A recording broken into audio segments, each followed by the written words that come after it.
지역화폐 논쟁이 뜨겁습니다. 어떤 정책의 효과나 의미 이런 것들을 검토한다는 의미에서 논쟁은 환영할 만한 일입니다. 그런데 지역화폐 논쟁에서도 내실 있는 논쟁보다 굴절이 많이 일어나고 있는 건 지역화폐 효과가 없다.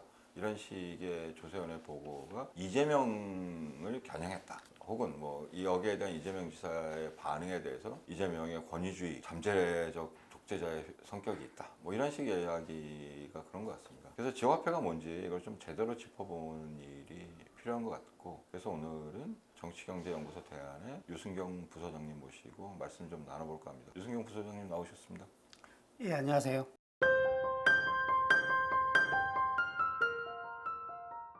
이 난리가 난 게 조세현 보고서 때문인데, 예, 조세현 보고서 내용을 좀 요약해 주셔야 이야기가 시작될 수 있을 것 같습니다. 보고서의 내용은 아주 간단한데요. 보통의 보고서처럼 어떤 정책의 도입 목적을 먼저 제시하고요. 그리고 그 목적으로서 낙후된 지역경제를 활성화시킨다. 그리고 지역 내 상공인을 보호한다. 이렇게 하고 지역화폐가 이러한 목적을 달성하는데 그 효과가 무효화될 가능성을 이론적으로 제시를 합니다. 그러면 실제 어떻게 되었는가를 실증을 해서 지역화폐가 지역 상공인들의 경제에 활력을 불어넣었다라는 명확한 증거가 없다, 이렇게 결론을 내렸죠. 그래서 이제 문제가 되기 시작한 거죠. 뭐 꼭 경기도뿐만 아니라 중앙정부도 그렇죠. 열심히 하고 있는 나름의 정책인데 네. 효과가 별로 이제 없다라는 식으로 이제 발표가 된 거고, 그러면 본격적으로 얘기를 하기 위해서 앞에도 잠깐 조세현 보고에서도 나왔지만 지역 화폐가 뭔지를 한 번 더 정리를 하고 넘어가야 될 것 같습니다. 왜 기존에 돈이 있는데 또 이런 걸 만들었나? 보고서가 그 문제를 정확히 정의하고 있는데요. 그러니까 지역화폐라는 것은 지역 내 가맹점에서만 사용 가능한 재화로 사용처와 사용 지역이 제한되어 있는 화폐를 말하는데요. 그 목적은 소비가 지역 외에서 이루어지지 않도록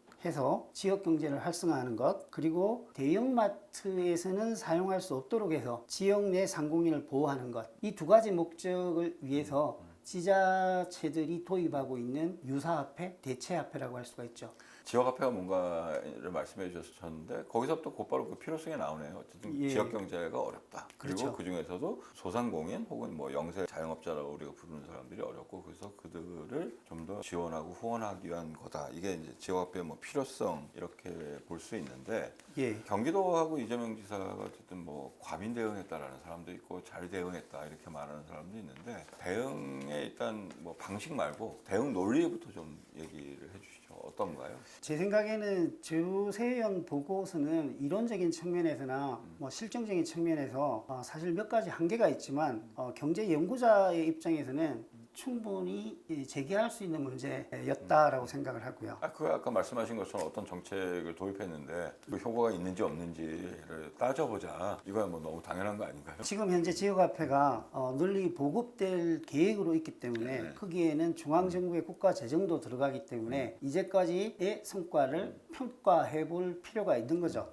그럼 그 조세현 보고서를 좀 더 본격적으로 파헤쳐서 어떤 데이터, 어떤 방법론을 사용해서 어떤 결론을 내리고 있는지 좀 설명해 주시죠. 그 조세현 보고서는 지역화폐가 가질 수 있는 경제적인 문제점에 대한 지적은 적절히 하고 있습니다. 그러니까 그 부분을 한번 확인해 볼 필요가 있는데요. 소비자의 관점에서 지역화폐는 사용처가 제한되기 때문에 만족도가 떨어지지 않습니까? 그러니까 그렇죠. 이거는 경제학에서 소비자 후생이 감소할 수 있다라는 문제 제기를 하죠. 그리고 이제 소비자 후생의 감소가 있기 때문에 지역화폐를 발행할 때는 인센티브를 제공합니다. 거기에는 이제 재정의 투입이 되는 거죠. 예. 그러면 그 추가적인 재정이 효과적으로 쓰였다고 할 수 있는지를 검토할 필요가 있다는 것이고요. 그리고 가장 많이 지적했던 것이 지역화폐에 의해서 시장이 분단될 가능성, 보통 시장의 규모가 노동분업의 정도나 생산성, 효율성을 규정한다고 보거든요. 네, 그렇죠. 그럴 가능성은 없는지, 그리고 이제 지역화폐가 기존에 소상공인에게 지출되어지던 현금을 단순히 대체하거나 온누리 상품과 같은 그러한 용도로 중앙에서 하는 그 정책 도구가 있거든요. 그러니까 그런 것을 대체하는데 거친다면은 효과가 안 날 수 있다라고 그냥 돈으로 보죠. 쓰면 될 거를 지역화폐로 한번 바꿔서 쓴 거밖에 네, 그런 별다른 차이가 효과일 없는 수도 거죠. 있는데 네. 그러면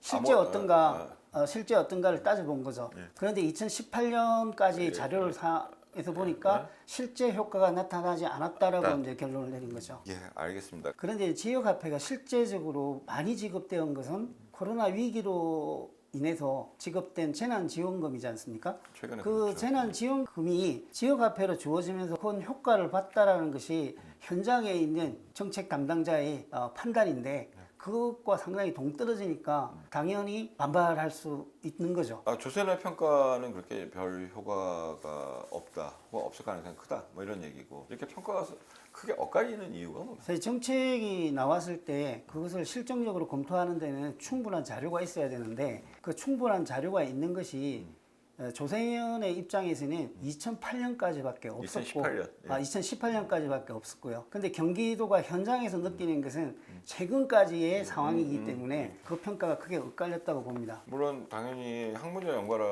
연구라고 하는 게 시간이 좀 지나야 뭐 데이터라든지 뭐 등등 여러 가지 이유로 하는 거니까 뭐 예. 그건 그렇다 치고 데이터 문제는 예. 그건 이제 어쩔 수 없는 거다 현재로서는 시간이 지나야 뭐 지금 데이터 쌓이겠죠. 뭐 다른 거 지점은 없나요? 데이터 문제 말고. 그리고 이제 경기도의 입장에서는 재난지원금의 효과를 왜 배제했느냐라는 문제 제기를 할 수 있는데 조세현의 입장에서는 재난지원금은 예외적인 시기에 추가적으로 주어진 소득이기 때문에 일상적으로 제도화된 지역화폐를 검증하는 데 있어서는 검증할 수 있는 근거로서는 부족하다고 판단했을 수도 있습니다. 그러면 그 대신 이게 재밌는 게 아까 말씀하신 것처럼 2018년까지 자료이면 시간이 더 지나서 예, 예. 2019년 코로나 이전인데 2018년 이후이고 예. 2020년 그럼 그것도 이제 뭐 비교돼서 나중에 또 얘기는 해볼 수 있겠네요. 예, 그건 그렇겠죠. 근데 또 한 가지 평가가 갈라지는 지점은 지역의 보호냐 소상공인 보호냐 이것도 많이 갈라지는 것 같아요. 일단 조세현의 연구 결과적으로 지역 상공인들이 자영업자가 더 좋아졌다는 근거는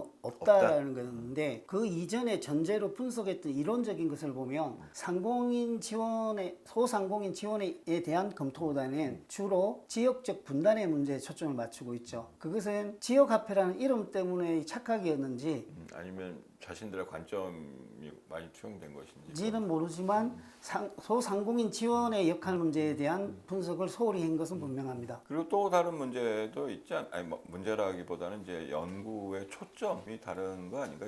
그 조세현 보고서는 지역화폐라는 거에 너무 초점을 두고 이름이 지역화폐이다 보니까 지역화폐 도입으로 인한 지역 간의 시장의 단절 여기에 이론적으로 먼저 많이 강조점을 두었습니다. 그리고 중소상공인을 돕는다는 목적에 대해서도 놓치지는 않았지만 충분한 분석을 하지 않았던 측면이 있죠. 두 가지 초점이 있는데 예. 지역 내의 활성화. 근데 지역 안에서도 소상공인 자영업자들에 대한 지원과 보호 뭐 이런 건데 이걸 어디다 초점을 맞추냐에 따라서 좀 다른 결론이 나올 수도 있을 것 같네요. 예, 실정적으로는 2008년 자료를 가지고는 2018년. 18년 자료를 가지고 지역적인 단절 문제나 지역 상공업에 대한 문제나 여기에 대해서 이제 그 분석을 안 한 거는 아닙니다. 근데 특별히 이론적인 검토에 있어서는 지역적 단절에 대해서만 초점을 맞췄죠. 예. 그러면 뭐 소상공인이나 요 영세 자영업자에 대한 보호나 지원 요 부분은 여전히 좀 연구 과제로 남을 수 있는 부분이네요. 지자재 입장에서 초점을 맞춰야 하는 중소상공업들이 특히 이제 우리가 골목 상권이라고 부르는 그 지역의 자영업과 중소상공인들이 어려움을 겪고 있기 때문에 이 부분에 어떻게 대응할 것인가는 아주 중요한 사안이죠. 근데 이거 좀 그런 질문인데 이게 조세현 보고서에 어떤 정치적 의도가 있나요? 뭐 저는 그렇게까지는 생각하지 않습니다. 그러면 뭐 언론들이 그렇게 부추긴 건가요? 예를 들면 이재명 저격 뭐 이런 표현들이 막 나오고 이제 이게 언론 보도가 보고서 나오기 전에 요약본들이 먼저 뿌려지고 그걸 갖고 이제 언론들이 이제 가공을 해가지고 이제 쫙 퍼뜨렸기 때문에 이제 커진 측면도 있는데 언론이나 이재명 지사나 너무 정치적으로 반응한 것 아닌가 생각을 하고요. 뭐 이번 계기를 통해서 이론적인 검토가 활발히 이루어지면 되겠죠. 현재 경제학의 틀이나 이런 거에서 보면 예. 뭐 할 만한 얘기였다. 뭐 예, 이렇게. 그렇죠. 그러면 앞으로 지역화폐 전망은 어떻게 보십니까? 이 그건 어떻게 봐야 될까요, 우리가 이거? 우리가 지역화폐라고 하니까 지역에 강조점이 많이 가 있고 화폐라는 어떤 특수한 힘에 의존한다는 느낌이 드는데 사실은 지역화폐의 강조점은 자영업과 소상공인을 지원하는 데 목적이 있다고 있죠. 봅니다. 그래서 지역화폐가 좋은가 중앙화폐가 좋은가 이런 논쟁이 아니라 지역에 소외된 자영업과 소상공인을 돕는 방법은 무엇인가라는 데 초점을 맞추어서 것 같아요. 그러한 방법으로 지역화폐를 사용하는 게 좋은지 아니면 직접적 지원을 하는 게 더 좋은지 또 다른 방안은 없는지 이런 것들이 검토돼야 된다고 생각합니다. 지역화폐는 정책 의도를 실현하기 위한 아주 혁신적인 도구로서 적극적으로 고려해 볼 필요가 있다고 생각을 합니다. 예, 그럼 어쨌든 마무리를 좀 해서 이번 지역화폐 논쟁 어떻게 보세요? 뭐 연구자이자 정책가로서 그렇게 정리를 좀 해봐야 될 것 같아요. 지역화폐 논쟁은 지역의 자영업과 소상공인의 문제가 아주 중요하구나 하는 걸 보여줬다고 생각하고요. 근데 그렇기 때문에 좀 더 세밀한 검토가 되어야 되는데 언론이 그 연구를 해석하는 데 있어서 정치적 의도가 많이 들어갔다고 생각하고요. 그런 분위기 하에서 이 지사도 약간 가민방랑한 거 아닌가. 실제적인 내 본질이 가려지는 단점은 있었다고 봅니다. 뭐 언제나 논쟁이 좀 그런 경향으로 이렇게 굴절되는 것들은 있는 것 같은데 그 마지막에 말씀하신 것처럼 이 지역화폐 논쟁이지만 지역화폐 논쟁이 지역화폐 문제뿐만 아니고 우리 사회가 어떤 문제가 처해 있는가 예를 들면 뭐 지역의 낙후성 아니면 그 영세소상공업자들의 어려움 도리어 더 중요한 것들을 보게 만들었다. 그래서 예. 이제 논의들이 그런 쪽으로 더 발전해 나가는 게 이후에 필요하지 않을까 생각이 드네요. 예, 오늘 정치경제연구소 대안의 유승경 부소장님과 함께 지금 뜨거운 지역화폐 논쟁에 대해서 다뤄봤고요. 좀 전에 말씀드린 것처럼 이런 논쟁이 좀 더 나은 정책들을 마련하고 논의해 가는데 도움이 되는 뭐 그런 계기가 되었으면 하는 바람으로 오늘 이 시간을 마치도록 하겠습니다. 고맙습니다. 감사합니다.